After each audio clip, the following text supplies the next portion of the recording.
मागच्या वेळच्या निर्णयामध्ये हैदराबाद गॅजेटची अंमलबजावणी असेल किंवा मग जे काही गुन्हे मागे घेण्याबद्दल आंदोलकांच्या जे काही शहीद झाले त्यांच्या कुटुंबियांना नोकरी देण्याचा प्रश्न असेल. आता बऱ्यापैकी सरकारनं कार्यवाही केलेली आहे.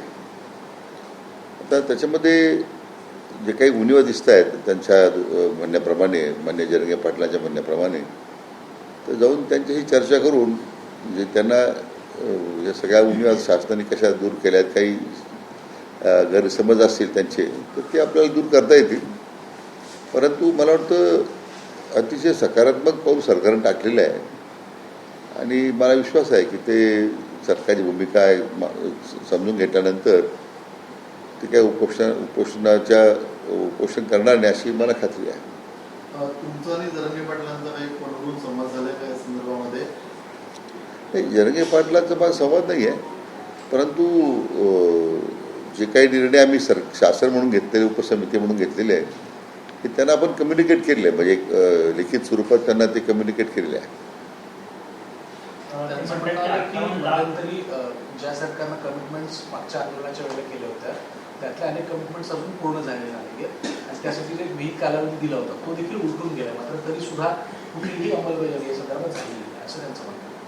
मी म्हणून म्हटलं की जी काही त्यांच्या मनातली संदिग्धता दिसते अंमलबजावणीबद्दलची किंवा काय, तर माझ्या दृष्टीने तर अंमलबजावणी आम्ही अतिशय प्रभावी करण्याचा प्रयत्न केलेला आहे. त्याचे टाईमलाईन्स ठरवलेले आहेत, त्याप्रमाणे वेळोवेळी त्याचा आढावा पण घेतो आहे. तर काही कायदेशीर बाबी उपस्थित होतात, त्यामुळे एखाद्या उदाहरणार्थ व्हॅलिडेशन करायचं, व्हॅलिडिटी करण्याला काय विलंब लागतो, कारण त्या कॉन्स्टिट्युशनल ऑथॉरिटीज सगळ्या आहेत. त्यामुळे याचा अर्थ सरकार कार्यवाहीच करत नाही असं म्हणणं चुकीचं आहे. जरंगे पाटलांचं म्हणणं आहे की 58 लाख कुणबी नोंदी ज्या निघालेल्या आहेत त्याचं प्रमाणपत्र तुम्ही कधी देणार आहात असं त्यांनी प्रश्न उपस्थित केलेला आहे सरसकट. नाही, 58 लाख कुणबीच्या नोंदी निघण्याचा प्रश्नच नाही आहे. या उलट म्हणजे त्या ज्या निघाल्यात त्या तर सगळ्या एकूण राज्याचा आपण विचार करतो. आता मराठवाड्यामध्ये हैदराबाद गॅजेटनंतर साधारण मला वाटतं एकतर 2.5 लाखाच्या पेक्षा जास्त आपण दाखले दिलेले आहेत. मला वाटतं आमची उपसमितीची कार्यवाही करण्याचा आणखी त्याला थोडा वेग देऊन, कारण हैदराबाद गॅजेट सगळ्यात मोठी अडचण काय होते की तिचं नाव नाही आहे, नंबर आहे. आता नंबरप्रमाणे त्या गावातली वंशावळी सिद्ध करणं वगैरे त्याला जो वेळ लागतो. आता त्या क्षेत्रीय पातळीवर काही अधिकाऱ्यांचा निष्काळजीपणा दिसतोय, काही अधिकारी जाणीवपूर्वक ह्या अशा प्रकारच्या जी दाखले देण्यामध्ये टाळाटाळ करतात, अशा काही तक्रारी आलेल्या आहेत. परंतु मला वाटतं की आमची उपसमिती स्थापन झाल्याच्या नंतर जो 61,000च्या वर दाखले आपण दिलेले आहेत. आता त्याला लागणारी जेवढी व्यवस्था आहे, म्हणजे त्या जुन्या उर्दूच्या लिपी आहेत किंवा त्याच्यातलं जे समजून घेण्याचे काही निवृत्त लोकांना आपण घेतलेलं आहे की त्यांनी ते त्याप्रमाणे कार्यवाही करावी. पण मला वाटतं की त्यांचं जो म्हणणं आहे जरंगे पाटलाचं 58 लाख वगैरे दाखले सरसकट देण्याबद्दल, तर त्याचं मला वाटतं कोणीतरी तो गैरसमज करून दिलेला आहे. तर तो एकदा वस्तुस्थितीसमोर मी मांडणार आहे आज की काय प्रत्यक्ष काय कार्यवाही करतो आपण.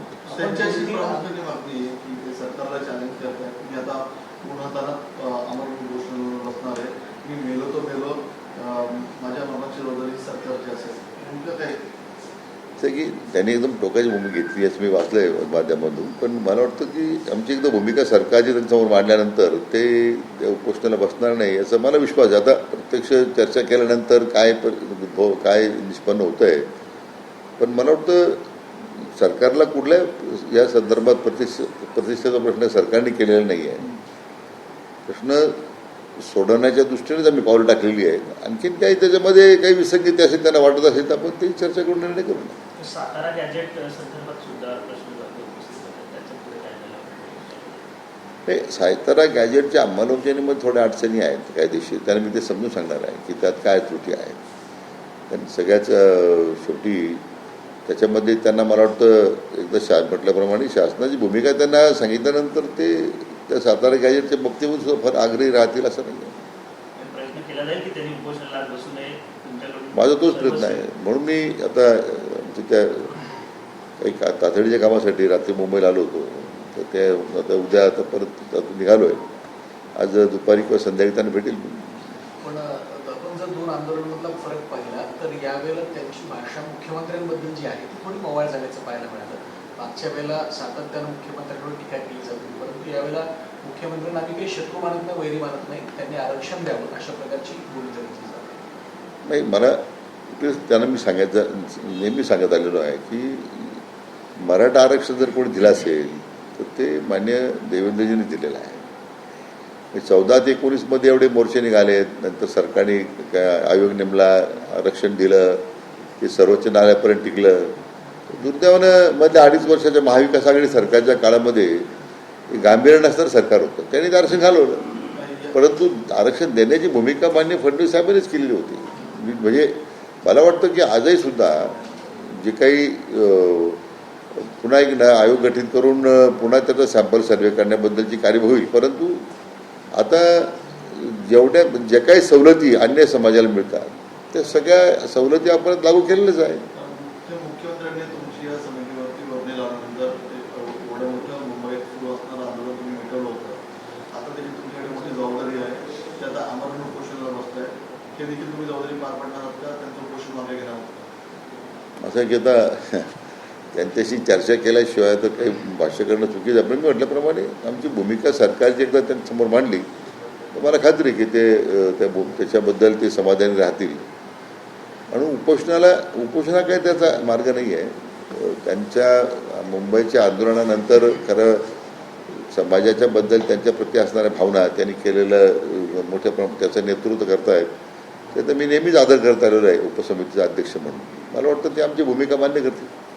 जे गुन्हे दाखल झालेले आहेत, गुन्हे दाखल जे झालेले आहेत त्यावरचा सुद्धा त्यांनी मुद्दा उपस्थित केला आहे. अनेक मराठा बांधव जे आहेत त्यांना सरकारी अधिकारी म्हणून बनायचं नाही आहे का, कारण असे गुन्हे जे असते मागे घेतले पाहिजेत अशी मागणी त्यांची.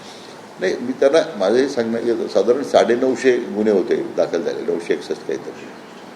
आता फक्त काहीतरी 64 गुन्हे फक्त मागे घ्यायचे राहिलेले आहेत, बाकी सगळे घेतलेले. आता गंभीर स्वरूपाचे गुन्हे तुम्ही लोकांच्या घरात गेला, घरात पेटवण्याचा प्रयत्न केला, बरेच त्यांची भूमिका आहे की त्यात थोडेसे ते कलम मवाळ करावे. आता तो काय अधिकार आम्ही त्याच्यावर मी विभागाला तपासून घ्यायला सांगितलं आहे, काय आपल्याला मदत करता येईल. पण मला वाटतं जवळजवळ 95% गुन्हे मागे घेण्यात आलेले आहे. तुम्ही आंदोलन जरांगेला भेटायला झालेला आहात, तुम्ही मुख्यमंत्र्यांनी या संदर्भात काही ब्रीफिंग दिलं आहे का, आणि मुख्यमंत्र्यांनी या संदर्भात काही भूमिका मांडली, चर्चा झाली? नाही, आमची म्हणजे 2 दिवसापूर्वी आमची चर्चा झालेली आहे मुख्यमंत्री महोदयांबरोबर. काही म्हणजे आंदोलनाच्या बाबतीत मागण्या काय काही नाही. आता मी जे बोलतो सरकारची भूमिका आहे, शेवटी राज्याचे प्रमुख म्हणून त्यांचं मार्गदर्शन आपण घेतच राहतो. सर, एक शेवटचा राजकीय प्रश्न असा आहे की राष्ट्रवादीमधली धुसफूस वाढताना पाहायला मिळते. थेट आता पार्थ पवार आणि छगन भुजबळांना त्यांच्या विभागातले टेंडर कसे द्यायचे.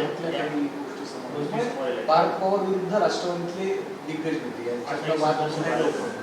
काय कल्पना नाही, पक्षात काय झालं माहीत नाही आपल्याला. दुसरीकडे साहेब, विधान परिषदेच्या निवडणुका तोंडावर आहेत, मात्र जिल्हा परिषदेच्या निवडणुकीदरम्यान अनेक जिल्ह्यांमध्ये शिवसेना आणि भाजप असा सुप्त संघर्ष पाहायला मिळाला होता. त्याच्या जखमा अजून ओल्या आहेत आणि शिवसेनेतनं अनेक जिल्ह्यांमधनं या संदर्भातल्या प्रतिक्रिया उमटताना पाहायला मिळत आहेत. नाही, आता मला राज्य पातळीवर समन्वय समिती स्थापन झालेली आहे. आता याच्यामध्ये जाग्यांचं वाटप वगैरे काय, मला वाटतं ह्या गोष्टी तर दैनंदिन राजकारणामध्ये होतच राहतात, काय फार त्याचं गांभीर्य घ्यायची आवश्यकता नाही. मात्र सातारा सांगलीमध्ये ज्या घटना घडल्या होत्या त्याच्या जखमा अजून ओल्या आहेत आणि त्या आपण म्हणतो आरक्षणाचा मुद्दा जरा महत्वाचा आहे.